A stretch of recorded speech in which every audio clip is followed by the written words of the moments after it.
2 வருஷமாக ஒரு மாநிலத்தில் இருக்கக்கூடிய மக்கள் சொந்த வீட்டுக்கு போக முடியாமல் பல பேர் தவிச்சிட்டு இருக்காங்க. குழந்தைகளை பள்ளிக்கூடத்திற்கு கொண்டு போய் சேர்க்க முடியாமல் தவிச்சிட்டு இருக்கிறாங்க. மருத்துவமனைகள் இடிக்கப்பட்டிருக்கிறது. அவர்கள் கும்பிடக்கூடிய கடவுளுடைய தேவாலயங்கள் இல்லாமலாக்கப்பட்டிருக்கிறது. இவ்வளவு நாட்களான பிறகும் இவ்வளவு பெரிய சிக்கல் இருக்கக்கூடிய மக்களை ஒரு நாட்டினுடைய பிரதமர் பொறுப்பில் இருக்கக்கூடிய நபர் போய் சந்திப்பாரா அப்படின்னு அந்த மக்கள் ஆவலாக இயங்கிக் கொண்டிருக்கிறார்கள். ஆனால் 2 வருடங்களாக அந்த நாட்டினுடைய பிரதமர் பொறுப்பில் இருக்கக்கூடிய நபர் அந்த மக்களை கண்ணெடுத்தும் பார்க்கவில்லை என்பதுதான் உண்மை. ஆனால் இப்போ ஒரு செய்தி வந்திருக்கு. நான் எந்த மாநிலத்தை பற்றி சொல்கிறேன்னு உங்களுக்கு நல்லா தெரிஞ்சிருக்கும். இந்தியாவில் இருக்கக்கூடிய மணிப்பூர் என்று சொல்லக்கூடிய மாநிலம். இந்த மாநிலத்திற்கு மோடி அவர்கள் செப்டம்பர் 7ஆம் தேதி அன்னைக்கு மணிப்பூருக்கு செல்லவிருக்கிறார் என்கிற தகவல் வெளியாகி இருக்கிறது. நல்லா கேட்டுங்க. 2 வருஷமாக ஒரு மாநிலம் இவ்வளோ பெரிய சிக்கலை சந்திக்குது. மக்கள் மிகப்பெரிய அளவில் கெஞ்சி கேட்குறாங்க. மக்கள் பிரதிநிதிகள் கூடவே மோடிகிட்ட போய் பேசுகிறாங்க. சார் எங்கள் ஊருக்கு வாங்க சார், நீங்கள் வந்து பேசுனீங்கன்னா எல்லாமே சரியாயிடும் சார், நீங்கள் ஒரு வாட்டி வாங்க சார் அப்படின்னு எல்லோரும் கேட்குறாங்க. ஆனால் மோடி வரலை. இவ்வளோத்துக்கு நீங்கள் பார்க்கணும், இந்த 2 வருடத்தில் 24 முறை வெளிநாடுகளுக்கு மோடி சுற்றுப்பயணம் செய்திருக்கிறார்.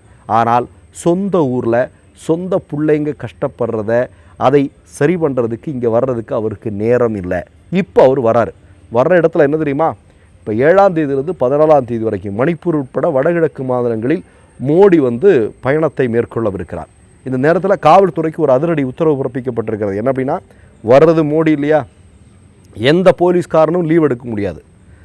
இந்த அவர் இருக்கக்கூடிய 7 நாட்களும் எவனுக்குமே விடுப்பு கிடையாது, எல்லாரும் ஆஜராகி இருக்கணும் என்கிற உத்தரவு பிறப்பிக்கப்பட்டிருக்கிறது. சரி, அது ஒரு பக்கம் இருக்கட்டும். இப்போ நான் என்ன கேட்குறேன், ஏன் இப்போது மோடி அவர்கள் திடுப்பென்று மணிப்பூருக்கு வருகிறார்? நமக்கு எல்லாருக்குமே தெரியும், செப்டம்பர் மாதம் வரையிலும் தான் ஆர்எஸ்எஸ் மோடிக்கு கெடு விதித்திருக்கிறது.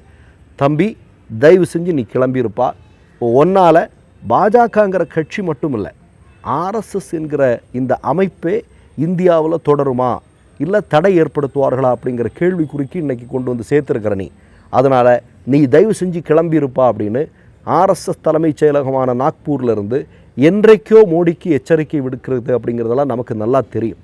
அப்போ இந்த நேரத்தில் இன்னொரு பக்கம் நீங்கள் பார்த்தீங்க அப்படின்னா, ராகுல் காந்தியினுடைய ஓட்சோரி என்று சொல்லக்கூடிய அந்த ஒரு மிக முக்கியமான பயணம் அது இன்றைக்கி என்ன செய்திருக்கு, இந்தியா முழுவதுமே மோடியும் அமித்ஷாவும் ஆர்எஸ்எஸ் எல்லாம் ஆட்சி பொறுப்புக்கு வர்றது அப்படிங்கிறது வாக்குகளை திருடி நேர்மையாக அல்ல, தேர்தல் ஆணையத்தினுடைய உதவியோடு இவர்கள் தொடர்ந்து ஆட்சி பொறுப்பிற்கு வந்து கொண்டிருக்கிறார்கள் என்பதை ராகுல் காந்தி அம்பலப்படுத்தி இருக்கிறார். இதெல்லாம் நமக்கு எல்லாருக்குமே தெரியும் இல்லையா?